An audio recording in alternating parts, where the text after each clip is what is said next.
दुनिया के सबसे सुरक्षित देश में एक विमान हवा में था और कुछ युवाओं ने कहा आज ये विमान नहीं, इतिहास मुड़ने वाला है। 31 मार्च 1970 जापान एयरलाइंस फ्लाइट 351। ये अपहरण नहीं था, ये दुनिया को दी गई एक चुनौती थी। तो आइए तो जानते हैं आखिरकार उस दिन हुआ क्या था।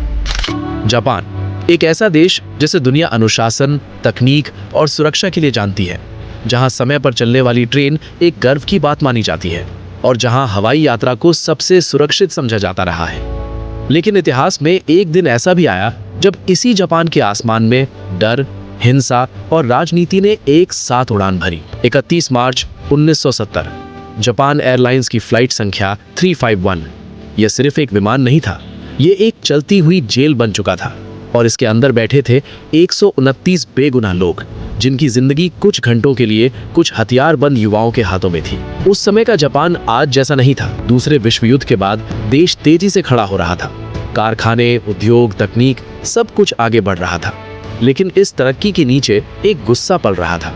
युवाओं का एक वर्ग मानता था कि जापान अपनी आत्मा खो चुका है। अमेरिका का प्रभाव बढ़ रहा था, वियतनाम युद्ध चल रहा था और पूरी दुनिया दो ध्रुवों में बटी हुई थी। इसी असंतोष से जन्म हुआ एक उग्र संगठन का, जापानी रेड आर्मी। इनका मानना था कि क्रांति भाषणों से नहीं, हथियारों से आती है। इन्हीं विचारों से प्रभावित 9 युवा आगे आए। उनके लिए यह अपहरण कोई अपराध नहीं था, ये एक क्रांतिकारी मिशन था। 31 मार्च की सुबह टोक्यो का हनेडा हवाई अड्डा, जापान एयरलाइंस की फ्लाइट 351 फुकुओका के लिए तैयार खड़ी थी। विमान बोइंग 727। यात्री, व्यापारी, छात्र, महिलाएं, बुजुर्ग, बच्चे सभी अपने अपने काम से जा रहे थे। किसी को जरा भी अंदाजा नहीं था कि ये उड़ान साधारण नहीं रहने वाली। विमान ने जैसे ही उड़ान भरी, कुछ ही मिनटों बाद अचानक विमान के पीछे की ओर हलचल हुई। एक युवक उठा, उसके हाथ में बंदूक थी, दूसरे के पास बम था, किसी के हाथ में तलवार। पल भर में विमान का माहौल बदल चुका था। डर, चीखें, सन्नाटा। हाईजैकर्स चिल्लाए, हम कल के योद्धा हैं। कॉकपिट का दरवाजा खोला गया, पायलट के सामने बंदूक तान दी गई। आदेश साफ था, विमान अब उनके नियंत्रण में है। पायलट अनुभवी था, उसने यात्रियों की जान बचाने के लिए हर आदेश मानने का फैसला किया। हाईजैकर्स की मांग थी विमान को उत्तर कोरिया ले जाया जाए।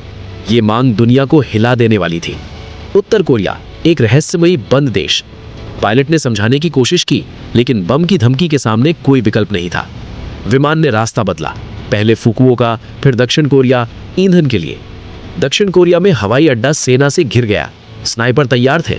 एक छोटी सी गलती सैकड़ों जानें ले सकती थी, लेकिन कोई गोली नहीं चली।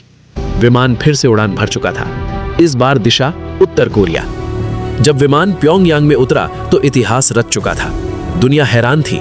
पहली बार किसी विमान अपहरणकर्ता को अपनी मनचाही मंजिल मिल गई थी। उत्तर कोरिया ने हाईजैकर्स का स्वागत किया, उन्हें शरण दी गई, उन्हें क्रांतिकारी कहा गया। यात्रियों को कुछ समय बाद रिहा कर दिया गया, लेकिन वो लोग वैसे कभी नहीं बन पाए जैसे पहले थे। डर उनके साथ लौट आया था। जापान में हंगामा मच गया, सरकार पर सवाल उठे, सुरक्षा व्यवस्था पर उंगलियां उठी। कैसे 9 लोग हथियारों के साथ विमान में चढ़ गए? इस एक घटना ने पूरी दुनिया की विमानन सुरक्षा बदल दी। हवाई अड्डों पर तलाशी बढ़ी, हथियारों पर सख्त नियंत्रण हुआ, कॉकपिट सुरक्षा के नियम बदले।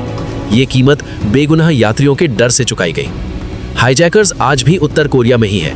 कभी अदालत नहीं पहुंचे, कभी सजा नहीं मिली, लेकिन इस अपहरण की गूंज आज भी हर उड़ान में सुनाई देती है। जब आप हवाई अड्डे पर सुरक्षा जांच से गुजरते हैं तो याद रखिए, ये नियम किसी किताब से नहीं आए, ये नियम डर और दर्द से लिखे गए हैं। जापान एयरलाइंस फ्लाइट 351 सिर्फ एक विमान अपहरण नहीं थी, ये एक चेतावनी थी।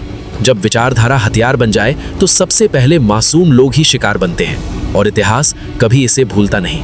अगर आपको ऐसे ही और डॉक्यूमेंट्री वीडियो देखना पसंद है तो हमारे चैनल को जरूर से सब्सक्राइब कीजिए।